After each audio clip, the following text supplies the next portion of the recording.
Seniors, you might think your sleep is determined by what you do 10 minutes before bed, but the biological truth is that your night is actually determined between 4 and 6 in the afternoon. Most people over 60 assume that waking up at 3 o'clock a.m. with a racing heart or a busy mind is just a natural part of aging or a weak bladder, but new research suggests it is actually a delayed chemical reaction to what you didn't do 6 hours earlier.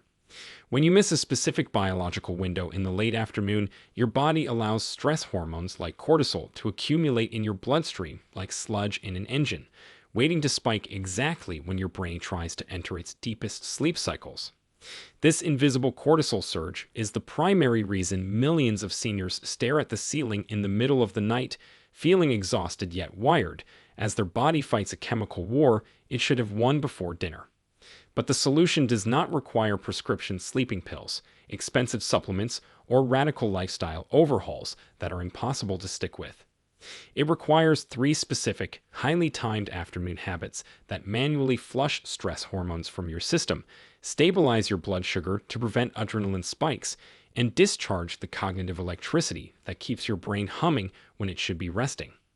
In this video, we will reveal the 3 hidden afternoon habits that quiet night cortisol and stick around because habit number 1 is a cognitive trick used by therapists that shuts down racing thoughts more effectively than any sedative. We have listed all the relevant medical studies in the description below so you can verify the science for yourself. Before we begin, tell us in the comments your age and where you're watching from because we read every response to help us understand our community better. Now let's get started and be ready because number 3 will change how you view your afternoon routine forever. Number 3, the adrenal flush, low-intensity rhythmic movement.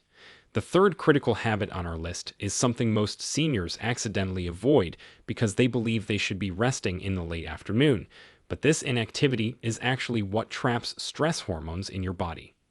We call this the adrenal flush, and it involves performing 15 to 20 minutes of specific low-intensity rhythmic movement between the hours of 4 o'clock p.m. and 6 o'clock p.m. Most seniors naturally have higher cortisol levels in the evening than younger adults because the aging brain becomes less efficient at dampening the stress response, meaning the stress of the day doesn't just dissipate on its own. Research published in the Journal of Clinical Endocrinology and Metabolism found that low-intensity continuous movement acts as a mechanical pump that increases the metabolic clearance of circulating cortisol without triggering the production of more. This is the critical distinction that most people miss, because if you exercise too intensely during this window, you actually spike your adrenaline and make your sleep worse. The movement must be rhythmic and gentle, such as walking at a conversation pace, practicing Tai Chi, or slow cycling on a stationary bike, where your heart rate stays well below the aerobic threshold. When you engage in this type of movement, your muscles consume the excess glucose and fatty acids that cortisol released into your bloodstream earlier in the day, effectively telling your brain that the fight or flight resources have been used and it is safe to downregulate. Think of your body like a radiator that has built up pressure throughout the day. If you just sit on the couch from 4 o'clock p.m. until bedtime, that pressure stays trapped inside until it blows a gasket at 2 o'clock a.m. The adrenal flush is the manual release valve that lowers that pressure safely before you ever put your head on the pillow. A study from the University of North Carolina showed that cortisol levels can drop by up to 24% in the hour following this specific type of low-intensity activity, creating a biochemical safety zone for your evening. This isn't about burning calories or building cardio endurance. It is entirely about hormonal regulation and resetting your autonomic nervous system from sympathetic dominance to parasympathetic recovery. Let's look at Arthur, a 74-year-old retired engineer from Oregon who suffered from chronic insomnia and would wake up alert every night at roughly 3:15 a.m. Arthur spent his late afternoons sitting in his recliner watching the news, believing he was relaxing, but his body was actually stewing in the stress hormones triggered by the headlines. He started the adrenal flush protocol, taking a gentle 20-minute walk around his neighborhood every single day at exactly 5 o'clock p.m., regardless of the weather. Within 10 days, Arthur noticed that the wired feeling he usually had after dinner began to fade, replaced by a natural heavy tiredness. By the third week, he was sleeping through the 3 a.m. window for the first time in nearly a decade because he had physically processed his stress before it could disrupt his sleep architecture. The key for Arthur was the timing and the intensity. He wasn't power walking or trying to break a sweat. He was simply keeping his body in motion to facilitate the chemical flush his system desperately needed.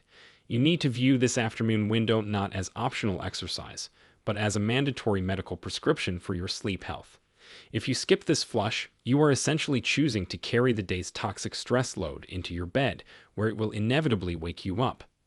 But flushing the cortisol is only the first step, because there is another invisible trigger related to your stomach that causes massive adrenaline spikes. Before we continue, smash that like button and subscribe right now. Don't miss the life-changing tips still ahead. Number 2. The glucose anchor, the 4 p.m. protein bridge.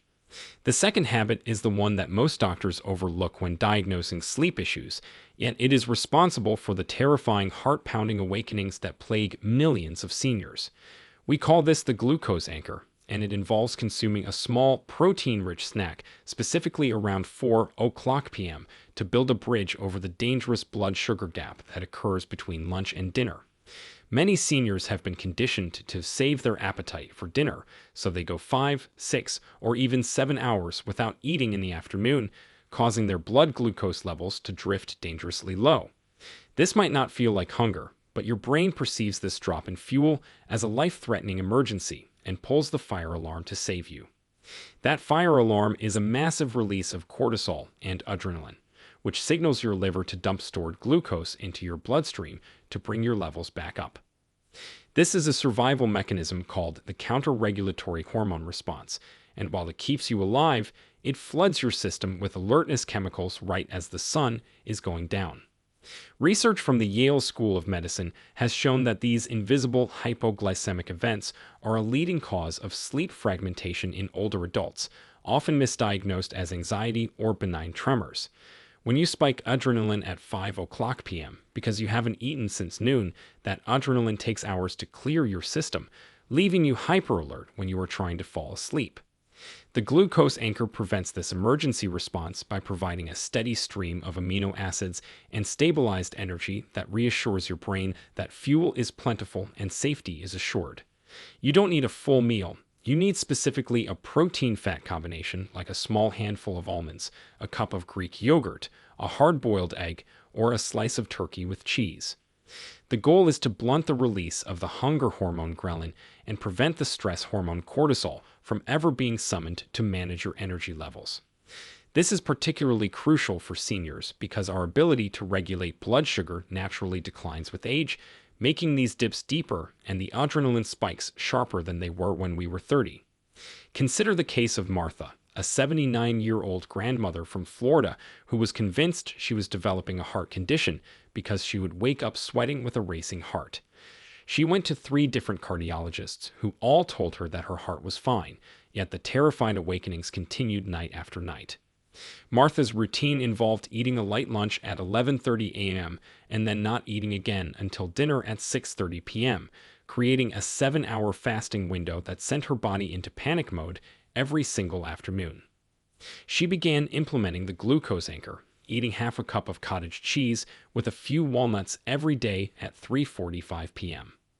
The transformation was almost immediate. Within 4 days, the evening tremors stopped, and within 2 weeks, the nighttime heart racing had completely vanished.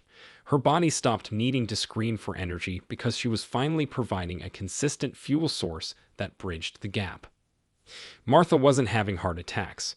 She was having adrenaline surges caused by an empty tank, and the glucose anchor fixed it without a single pill. Clinical studies confirm that stabilizing afternoon glucose levels can improve sleep efficiency by up to 18% in elderly populations. You must treat this snack not as an indulgence, but as a metabolic stabilizer that protects your brain from pulling the panic cord. Wait until you hear number 1, because it deals with the most stubborn enemy of sleep, the racing mind that refuses to shut off. Number 1. The cognitive discharge, scheduled worry time. The number 1 habit is the most powerful psychological tool available for seniors who feel like their brain turns into a worry machine the moment the lights go out. We call this the cognitive discharge, and it is a structured technique derived from cognitive behavioral therapy that forces you to process your anxieties at 5 o'clock p.m. so they don't ambush you at 3 o'clock a.m. The scientific term for the racing mind is cognitive arousal, and in seniors, it is often driven by the Zeigarnik effect, which states that the brain holds onto unfinished tasks and unresolved worries much more tightly than completed ones. When you try to suppress your worries about health, finances, or family during the day, your brain tags them as unresolved threats and waits until the quiet of the night to bombard you with them. The cognitive discharge works by externalizing these thoughts, moving them from the loop in your head onto a physical piece of paper, which signals to your brain that the information is captured and safe to let go of. You must sit down specifically at 5 o'clock p.m., or roughly 2 to 3 hours before bed, with a physical notebook and a pen, not a tablet or phone, as the blue light will work against you. Set a timer for 15 minutes and write down every single concern, upcoming task, or fear that is currently occupying your mental bandwidth. The list should include everything from call the plumber to worried about grandson's grades to need to refill prescriptions. Once the timer goes off, or once you have run out of things to write, you must physically close the notebook and say out loud, "I have handled this for today." This physical ritual creates a cognitive boundary that separates your problem-solving time from your resting time. Research published in the Journal of Experimental Psychology found that participants who wrote specifically organized to-do lists before bed fell asleep significantly faster than those who just journaled about their day. For seniors, this is vital because the prefrontal cortex, which helps regulate emotional control, weakens with age, making it harder to voluntarily dismiss intrusive thoughts at night. By doing the work in the afternoon, you are outsourcing the memory and management function to the paper, lowering the neural demand on your brain during sleep onset. Let's look at Robert, an 81-year-old former accountant from Michigan who prided himself on his sharp mind, but found himself tortured by financial anxieties every night. He would lay in bed calculating budgets and replaying conversations with his bank, unable to turn off his analytical brain. Robert started the cognitive discharge habit, sitting at his kitchen table every evening at 5 o'clock p.m. to write down his financial figures and the specific steps he would take the next morning. He found that simply seeing the plan on paper satisfied his brain's need for control. On the very first night, Robert fell asleep in 20 minutes instead of his usual 90 minutes because he had already discharged the mental energy that usually kept him awake. Over the next month, Robert reported that his nightly anxiety attacks had virtually disappeared because his brain learned that 5 o'clock p.m. was worry time and midnight was sleep time. He essentially retrained his circadian rhythm to confine problem solving to daylight hours. This habit is effective because it respects your worries rather than ignoring them, but it dictates the terms of engagement. If you do not schedule a time for your worries, they will schedule a time for you, and it will usually be in the middle of the night. These three afternoon habits, the adrenal flush, the glucose anchor, and the cognitive discharge, form a complete protective shield around your sleep architecture. They address the three main pillars of insomnia: the physical stress in your muscles, the chemical instability in your blood, and the cognitive arousal in your brain. You do not have to accept poor sleep as a normal part of getting older. Your body is still capable of deep, restorative rest, but it requires a specific routine to signal safety to your nervous system. Start with the habit that resonates most with you, or implement all three for a complete overhaul of your sleep quality. We want to know, which of these habits are you going to try this afternoon? Let us know in the comments below. And please subscribe to our channel for more science-backed health strategies designed specifically for seniors. Your sleep is the foundation of your health, and you have the power to reclaim it starting today. Thank you so much for watching, and sweet dreams.